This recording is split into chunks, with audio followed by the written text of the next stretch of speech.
What's up, y'all? It's your girl Round Money and welcome back to my channel. Now, as you can tell by the description, today's video we're going to be talking about my journey to Colombia and just kind of my experience traveling all the way across the country to get new teeth, my porcelain smile design.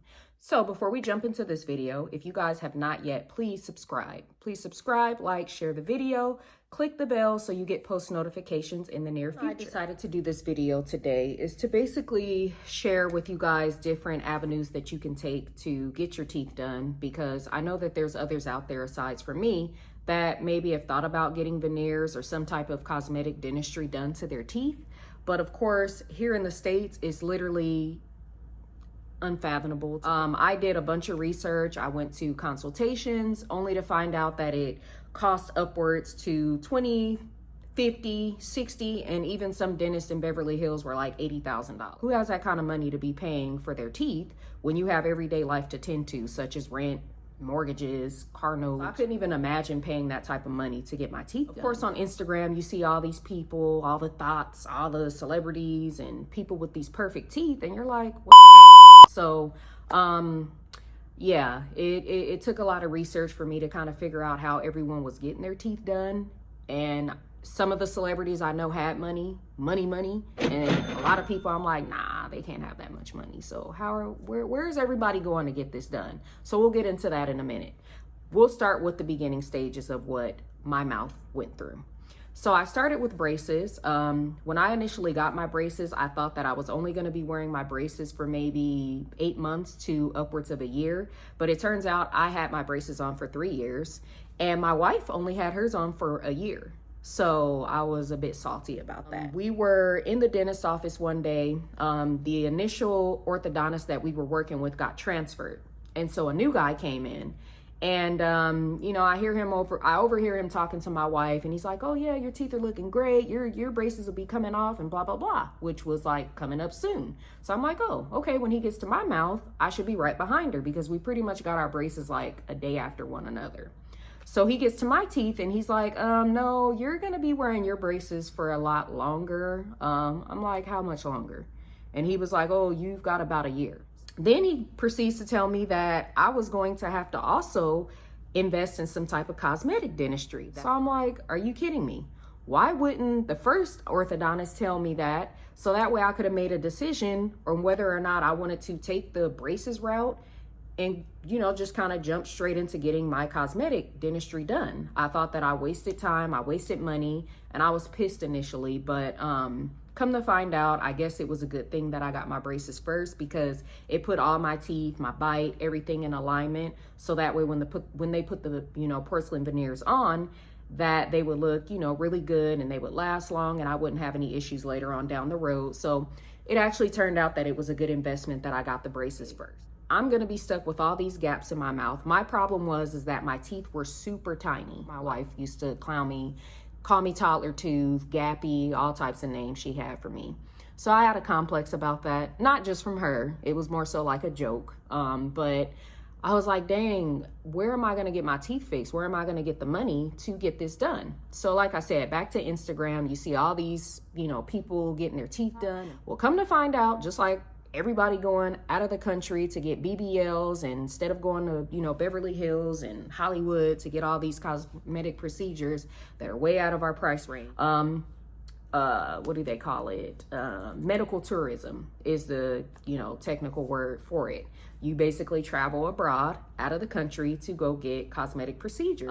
I came across Dr. Montoya. He was like very, very popular on Instagram at the time, doing all the celebrities' teeth. I decided to keep looking because I wasn't completely sold on his procedures. So I came across a dentist on Instagram called Dr. Andres Garcia. He's also located in Cali, Colombia. And it was the best decision that I've ever made to go to him. When I initially came across his page, I just kind of watched him and I liked what I saw. Overall, he was very consistent. Decided to take the leap and I sent him a DM and I got a response like the same day or even the next day. It was really quick. I remember that. And it was actually his assistant, which, you know, she spoke perfectly good English, was very attentive. So I felt really comfortable kind of moving forward. So we took our conversation to WhatsApp. They had me send over pictures of my teeth from different angles. She gave me a quote, let me know what all needed to be done to my teeth. I kind of gave her a history of where I was at with my teeth. And that was that. She also gave me recommendations on a recovery house. I ended up staying at Angel's Recovery Home. You know, once I locked everything on, you know, I went ahead and I booked my ticket. My wife ended up finding me a ticket on Spirit. Don't clown me, because it's not like I was getting any body surgery. So I just needed to get there and back quickly. And that's exactly what that flight did for me. I ended up going by myself. At first, my wife and I were going to go together, but turns out it was better for her to stay behind because, you know, we have our son, and then we had, you know, 3 dogs at the time. I kind of had NASDRA guiding me, and we both felt comfortable enough to let me go alone. And the recovery house was actually recommended by her, which turns out it's her mom. So everything just seemed, you know, to pan out, and it worked out just fine. When I did get to Cali Colombia, when I first landed, I was really nervous. I didn't speak the language. My phone wasn't working. I didn't know where to go. I got to customs. They asked me like what I was there for. They ended up asking me for the address of the place I was staying. And Angela, the owner of the recovery house, did tell me that that's probably what they would ask me. So I was prepared for that. But like I said, once I passed customs, it was like everyone else that was from the country knew exactly where to go. I didn't. So I literally was kind of doing circles, and all the guards were kind of staring at me because I obviously looked out of place, and I was just really nervous. I thought that I was going to get kidnapped, stuffed with drugs, never come back home. I just had all these crazy thoughts going through my mind. So I finally said, duh, stupid, go outside. You know, because I was just used to the American Airlines where everyone's kind of waiting at baggage claim, but it was totally different. It was like customs, and then just the big area.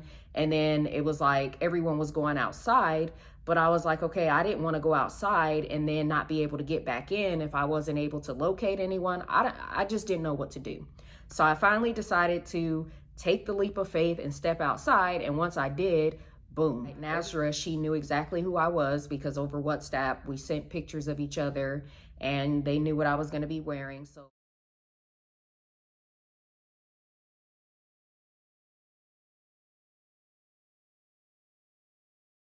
So that was like a breath of fresh air. I was relieved. I saw her smiling face. She said my name. She kind of flagged me down. So we went to the car. She put everything in the car, introduced me to Mario, the driver, and I felt a lot better. Now, once we got into the car, panic kind of set back in because I'm like, okay, those thoughts started coming back up again. I'm like, oh, they're going to take me to a remote location. They're going to kidnap me and all this other stuff. And I still hadn't even spoken to my wife. We were driving through all these dark remote locations, no sign of civilization, nothing. So I was just like panicking. And then finally, my phone starts vibrating, and I look down and I realized my wife is actually calling me from WhatsApp. So I was like, oh, okay. Well, my phone carrier, I had no service there, but WhatsApp was working, and I didn't even think to, try to call her from there.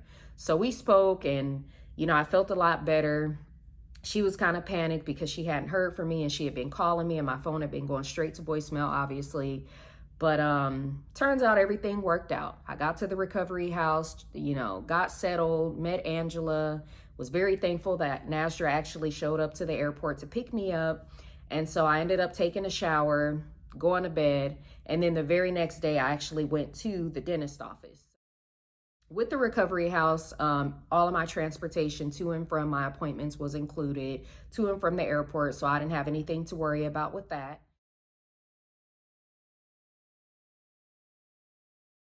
And what they did was they did a deep cleaning, and then they did something called gum design, where they go in and they kind of went in with the laser and they cut the gums, I guess, to fit the bigger teeth, because it didn't make sense because, obviously the areas where my gums were, my teeth were so tiny, so the veneers wouldn't have fit. So they had to kind of go in and shave a little bit of my gums. Now, it wasn't that painful like I thought, because obviously they numbed it with Novocaine first.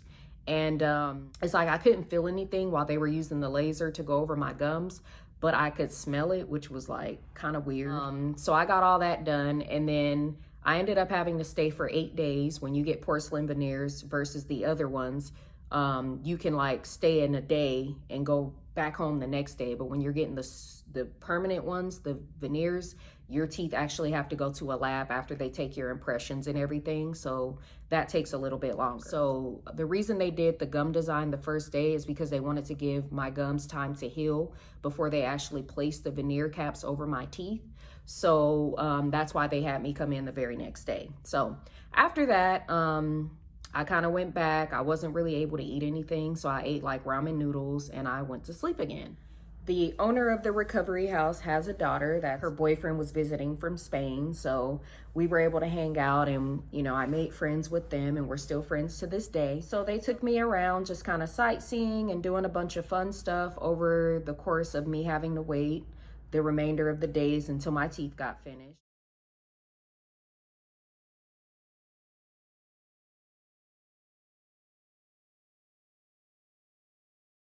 I want to say that eventually my teeth got done on the 6th or the 7th day. I can't exactly remember. But once they were done, I was able to go in and they basically just placed my teeth on. It was like an all-day process. It took about maybe 5-6 hours for them to finish everything up.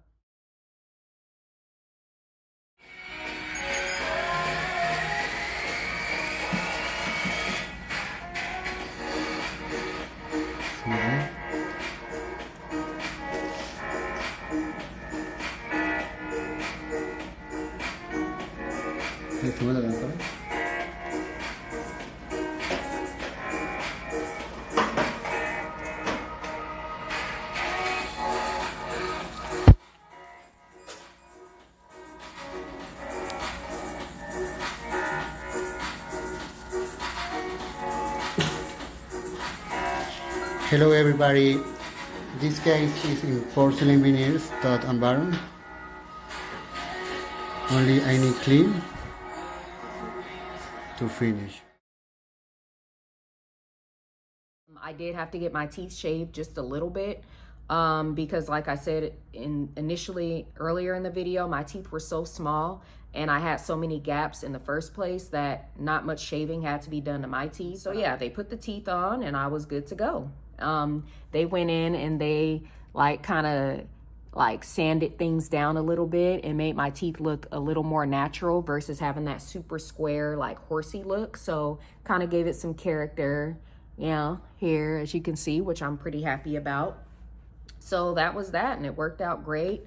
It was a little weird for me to chew at first and just kind of get used to my new teeth being bigger than what I was used to. But I think over the course of like 2 days, I got used to them. They actually did some impressions of my veneers because Dr. Garcia was nice enough to make me a tray retainer, not the wire kind, but the kind that are like trays, just to kind of keep my teeth in place, because he was explaining to me that our teeth have muscle memory. And so just like getting braces, you have to wear your retainer pretty much the rest of your life so your teeth don't shift back. And because I did have braces at some point, I didn't want my veneers getting all jacked up and my teeth kind of shifting back and my veneers going on top of each other. So to this day, I still wear a retainer. So that was nice of him to do because he didn't charge me anything extra. So that was done like in 24 hours because I was leaving the day after that. So again, I stayed for a total of 8 days and everything just fell into place perfectly and I'm completely satisfied. I would go back if I had to. He would definitely be my first pick and I'm happy that I went with him. I'll put all of the links to everything as far as the recovery house, his Instagram in the description box in case anyone is interested in traveling to him to get their teeth done. I would definitely recommend him. Feel free to ask me any questions in the comments if I left anything out that I didn't cover. And as always, subscribe, click the bell for future post notifications, like, share the video, and until next time, bye.